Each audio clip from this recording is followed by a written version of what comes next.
I'm Professor Naderi, and I'm honored to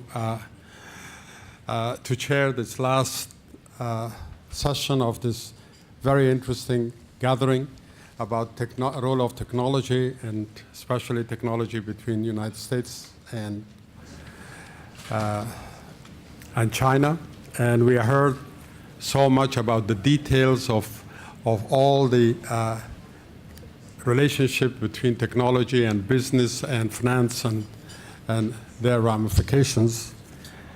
This last meeting is a little bit broader, the way I understand it, and deals with the role of technology and the US-China relationship. I will take 1 minute or two just to remind us that the issue of technology is not just simply information technology. This is a limited, dynamic, and very important sector, but technology is much broader in terms of learning, in terms of application, and so forth, so on. So there's a lot more going on. This technology of the information technology is substantial because it has a lot of spillover effects and a lot of economies of scale. So it is it transforms the societies. One thing which I might remind you that China was the leading innovator of the world about 300 years ago or 400 years ago. But they failed in exporting their technology and using their technology because the incentives of the imperial Chinese governments were such that rewarded bureaucracy, not entrepreneurs. And the fact that Dao Xiaoping phenomena is something new, that he opened it to commerce and to business, and you have heard about his accomplishment.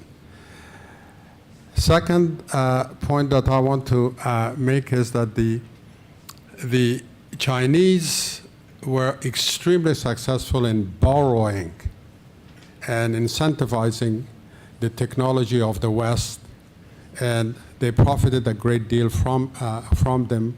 Otherwise, the technological development as well as phenomenal economic growth of China would not have been possible. And this was done under incentives of commercial needs of the Western companies. The third point which I wanted to make, and then we'll hear from our speakers, is that there is a political conflict, and that is one of the subject matters here. Politics is a monopoly business. Every state wants to control because of security, rules, the like of it, so on. But commerce is basically doesn't recognize borders. They want to cross the borders. And that's what we are talking about here in this meeting, how to cross the border with some facilities so that globalization will take place. So now I'd like to have the speakers speak on the issue of the cyber impact on, which is a technological innovations on the relationship between the United States and China. May I ask Professor Lin to come and give a speech? Thank you. Okay, thank you. I have to start out by saying that I am I'm basically a techie guy. I study Chinese things related to China only as an amateur. The real claim that I have for understanding China is having been raised by Chinese parents, but that actually does turn out to be somewhat valuable in understanding how China looks at the United States and vice versa. With that, let me proceed. I was asked to talk a little bit about the U.S.-China relationship in cyberspace and how we could make it better. I think it's no secret that that relationship is fraught. A lot of what I'm going to talk about today is drawn from these two free books from the National Academy of Sciences. This is the technical, some of the technical background. These are free PDFs that you can get on the web. Cybersecurity is one of those topics that's important to both nations. Both nations are very, very reliant on cyberspace. The U.S. more so than China, I think now, but in the future, increasingly so for China as well. And it's important both for military and for civilian operations. The economies of both countries are increasingly connected to the information technology world. That's in fact what we've been talking about all day. Education, training, government functions that way. Of course, national security is as well. So this is old hat to you. U.S. and China are both nations that are both competitors and partners, right? The term frenemies, friend and enemy, frenemies, has been used to describe China in the U.S.-Chinese relationship. That we are very aggressively competing in certain ways, and we are necessarily partners in other ways. Some of the places where we have different interests include things like on matters like protection of free speech and intellectual property, the extent to which community versus individual rights should be respected, or vice versa. So these are some differences between the two nations that cause a certain amount of tension, but yet there is common ground. Okay. Many differences between the U.S. and China. This is again we find that the United States doesn't understand China very well, and China doesn't understand the United States very well. Make the claim that in the U.S. As compared to China, the private sector is a lot more separate from the government. Chinese, the American U.S. government is constrained by the Congress. Actions are constrained by the Congress and the judiciary branch, even when national security is at stake. Fewer constraints on Chinese action in that regard. We talk a lot about our military strategies, including cyber. A lot of things are still classified, but we still talk about it a lot, much more so than the Chinese government is talking about it. Very reluctant to talk anything about the specifics of its security in cyberspace.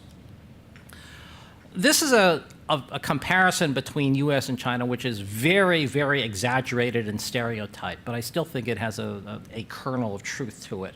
Our conceptions of rights in the United States are sort of, we tend to value political rights over economic ones, and in China that's reversed. Both nations value societal stability, but for China that's really a very, very, very important thing. U.S. doesn't really care much about history. China cares a lot about history. I go to China and I talk to them about the United States has a 200-year-old history, and 250-year-old history, and they laugh. 250 years? What are you talking about? That's not history. That's yesterday. U.S. has this tendency of not valuing wisdom from other nations. The American exceptionalism is a part of both Republican and Democrat political platforms. We, the United States, know how things should be done, and everybody else should do it our way. I think that China tends to, my impression is that China tends to listen a little bit more. The United States was built on the idea that government is untrustworthy.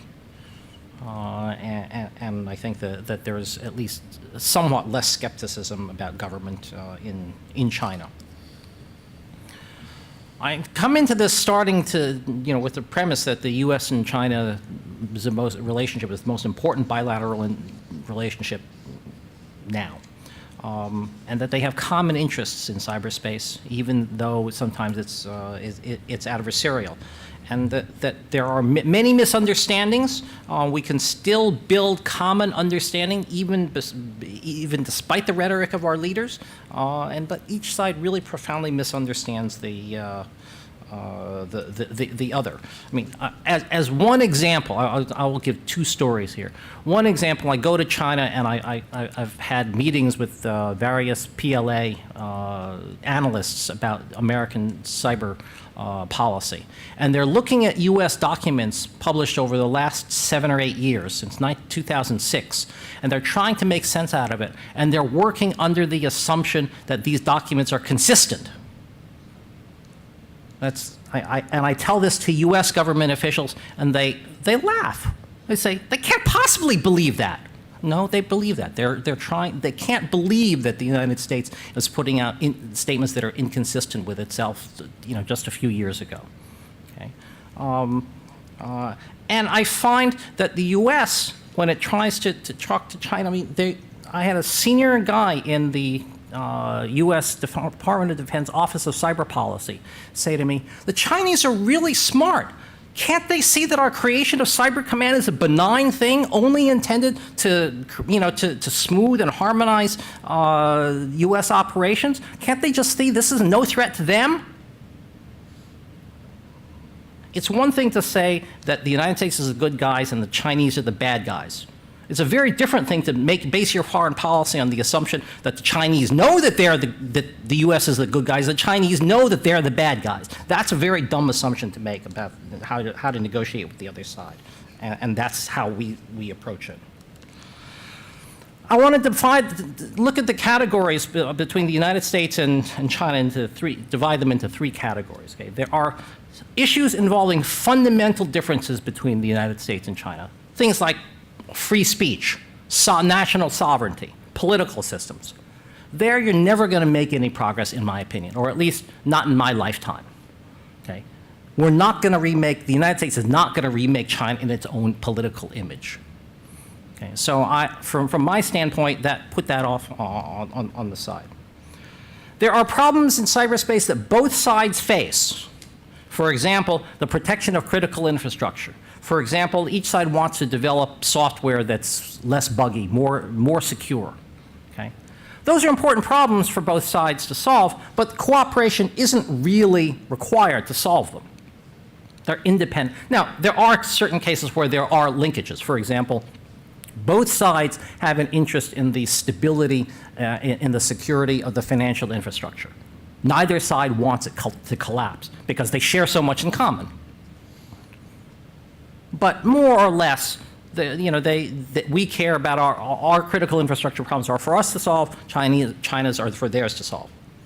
But then there's a whole category of problems, set of problems where the solution requires cooperation. For example, even if you assume that you're going to get into a conflict with China, the US and China will get into conflict. Maybe that will happen. I don't want that to happen, but maybe it will happen.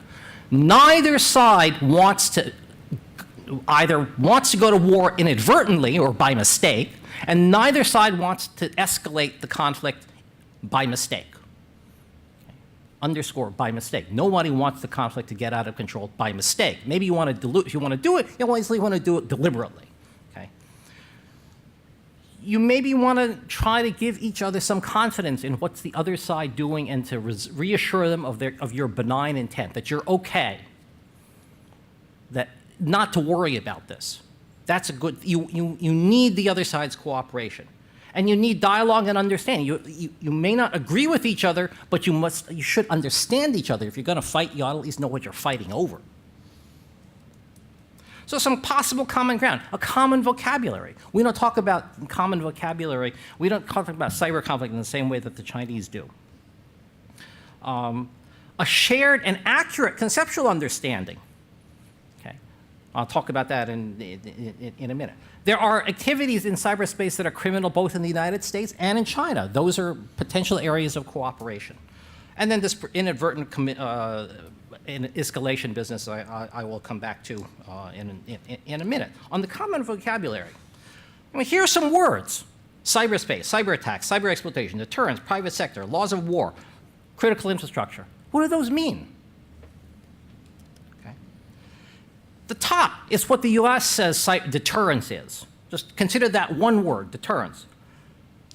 Deterrence in cyberspace relies on two principal mechanisms: denying the adversary's objectives and, if necessary, imposing costs on an adversary for aggression. That's part of our stated policy. We want to deter other people, other parties from taking action. Okay?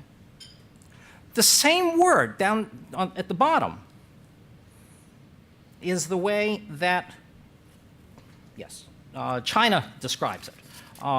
Cyberspace can't be secured with deterrence. Deterrence is offense-defense. It's going to only lead to an arms race. From their standpoint, deterrence is a bad thing. Okay. What does the laws of war mean? Here's a question about laws of war. What are the laws of war in cyberspace? We say the laws of war apply in cyberspace. Chinese have not said so. There's no authoritative statement from the Chinese government that says that the laws of war apply in cyberspace. Okay.